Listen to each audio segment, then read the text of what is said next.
大家好，歡迎參與咁今次介紹黃大仙嘅車站展覽，就係2018年9月寫咗嘅9月啦，都係踩咗去啦。呢個就係我嘅電話號碼啦，就係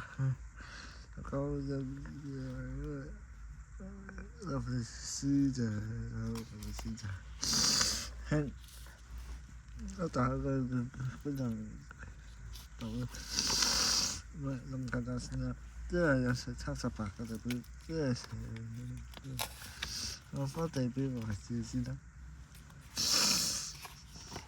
之後咧就係24點24分，俾隻嘅24分。6點開出嘅，之後坐班車啱啱觀塘開出嘅，呢個時候咧冇都唔可以再開出就搭班車噶啦。咁呢個咧往彩虹往觀塘，我過去上尾班車時間係同嘅。就係見到黃大仙站嘅咁樣。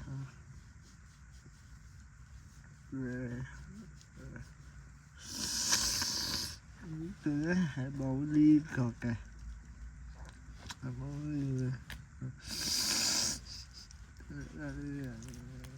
個嘅。我之前就晒人，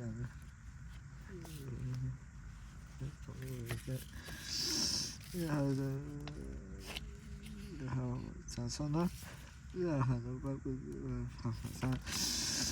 就係條1嘅路線圖。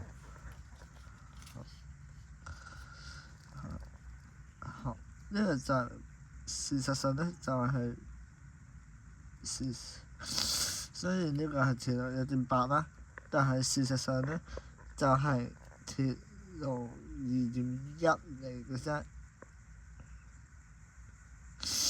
2.15咧就係條先一計啊。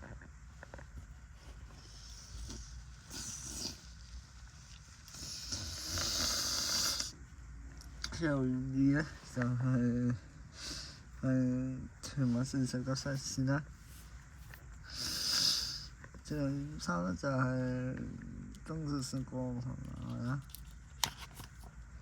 就係咁樣，黃大仙站車站前後咁大。然後考慮踩到樂富嚟，然後上下然之後去73，屯馬線只會介紹嘅啫。之後73嚟車站呢度，然後去睇上下，然之後去樂富。樂富咧。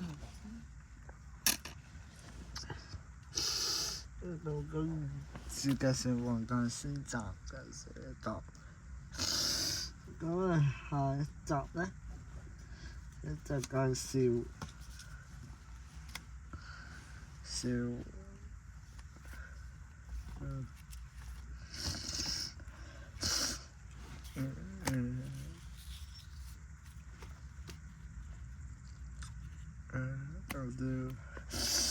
下一集介紹樂富，咁我就下集見面，拜拜。